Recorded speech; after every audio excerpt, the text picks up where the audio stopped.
반도체 가격 인상, 삼성전자 곧 터진다. 이 말이 무슨 말일까요? 일단 여러분 이거를 먼저 한번 보시죠. 삼성전자가 주요 메모리 반도체 가격을 인상합니다. 이미 서버용 D램을 15에서 20% 올리겠다 통보했고요. 기업용 낸드 플래시 메모리도 15에서 20% 올리겠다가 통보를 했습니다.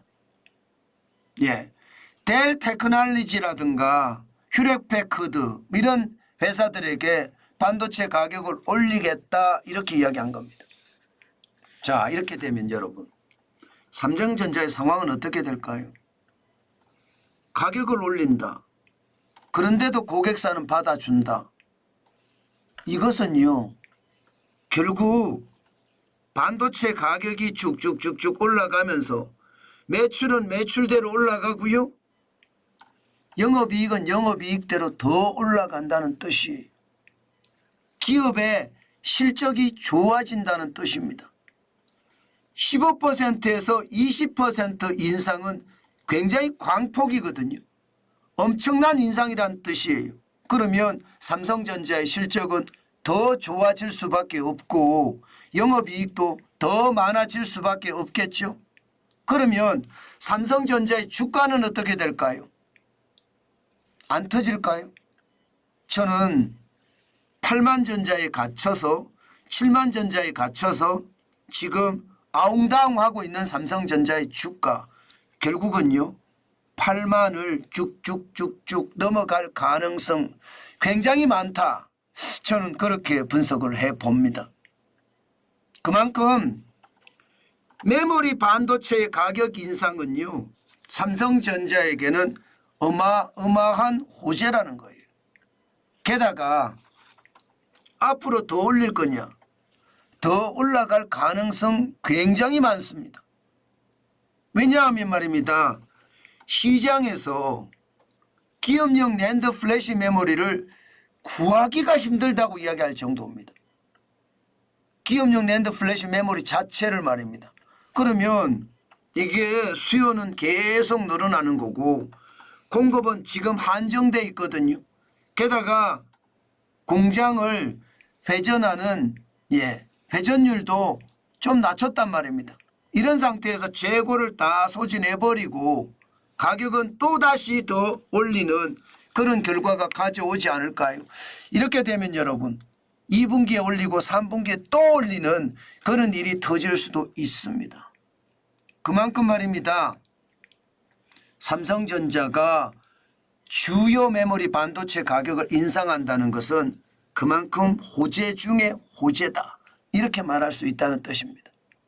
게다가 말입니다. 지금 시장에서는요.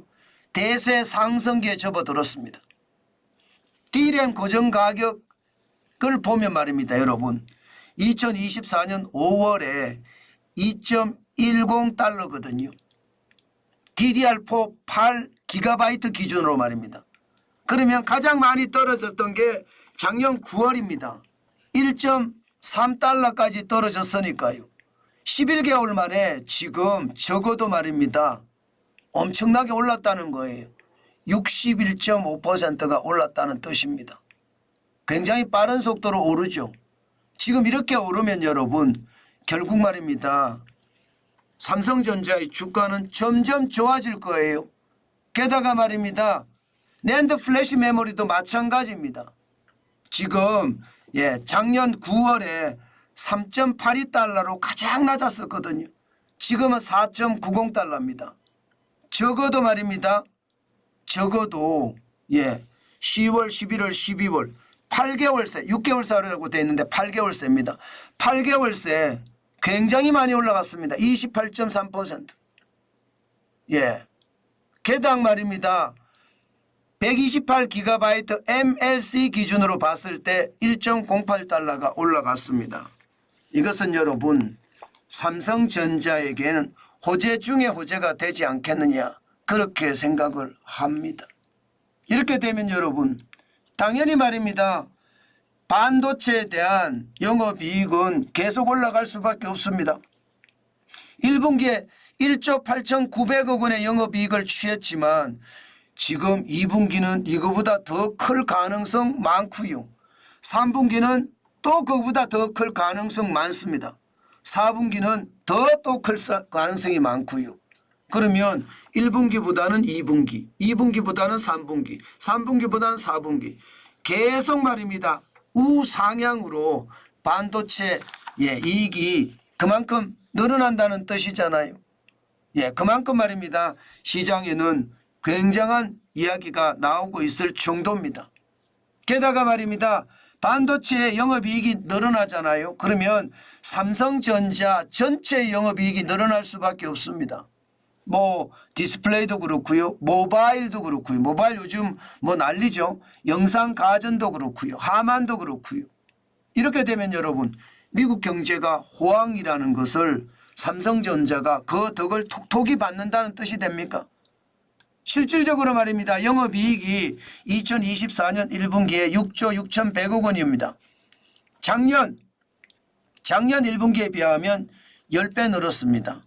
이제 2분기도 작년 2분기에 비하면 10배가 아니라 뭐 15배 이렇게 늘어야 되지 않을까요? 그렇게 는다면 여러분 그만큼 삼성전자의 시간은 점점 다가온다는 뜻입니다. 저는 결국 삼성전자의 시간이 다가올 거라고 생각을 합니다. 엔비디아가 삼성전자의 HBM3E에 대한 고대역폭 메모리 말입니다. 인정시험이 뭐 6월 안에 통과가 된다고 했는데 아직 며칠 안 남았네요. 6월 안에 통과가 못 된다고 하더라도 8단이에요. 8단. 못 된다고 하더라도 조만간 통과될 겁니다. 그리고 12단도 조만간 통과될 거고요. 8단이 되면 12단은 금방 될 거거든요. 16단도 통과가 될 거고요. 그러면 본격적으로 삼성전자 입장에서는 HBM 메모리를 엔비디아에 납품할 수 있습니다. 이것은 어떻게 생각하면 상황이 좋아진다는 신호로 해석이 됩니다. 물론 말입니다. 이게 반드시 대세적으로는 좋아지는 분위기지만 우리가 생각해야 될 부분이 있습니다. 무슨 얘기냐? 이게 거품이 빠지는 거 말입니다. AI 버블이 붕괴된다 이런 얘기가 자주 나오잖아요. 게다가 엔비디아도 주가가 떨어진다 이런 얘기도 자주 나오고요. 이것은 악재가 될 수 있는 신호 중에 하나입니다. 삼성전자가 자기 시간을 가지고 주가를 뻥뻥 띄울 수 있는 어떤 계기가 되는데 AI 버블이라는 마치 과거의 닷컴 버블이 무너지는 것처럼 AI 버블이 무너지면 똑같은 나쁜 상황이 또 만들어질 수도 있거든요. 그것은 경계해야 됩니다. 그만큼 우리가 예기치 못한 위기라고 이야기하는 블랙스완이 터진다든가 아니면 지금 벌어진 위기가 더 확대되는 회색 코뿔소가 더 날뛴다든가 이런 아주 특이사항이 없는 한 삼성전자는 이제 그만의 시간을 가질 가능성이 높습니다. 제가 삼성전자 곧 터진다 이렇게 말씀드린 것도 그런 이유입니다. 가격은 다 올라가죠. 시장 가격도 올라가고 있죠. 게다가 이제 주요 거래처인 엔비디아의 인정시험도 통과를 앞두고 있죠. 그러면 이게 더 좋은 상황으로 발전되지 않을까 저는 그렇게 생각합니다. 그렇기 때문에 여러분 시장은요 한 번씩 독하게 보면서 시장을 보는 거 그 어느 때보다 필요하지 않을까. 오늘도 저는 그런 생각을 해봅니다. 분명히 필요할 겁니다. 시장이라는 게 여러분 그만큼 말입니다. 변하는 것 저는 당연히 있을 수 있다고 생각하고요. 그 변화를 잡아가는 게 우리가 해야 할 일입니다. 저는 삼성전자의 변화도 당연히 저는 여러분들이 잡아갈 거라고 생각합니다. 그만큼 경계감을 가지고 시장을 보는 것 그 어느 때보다 철저하게 필요하다. 제가 그 말씀 드리겠습니다.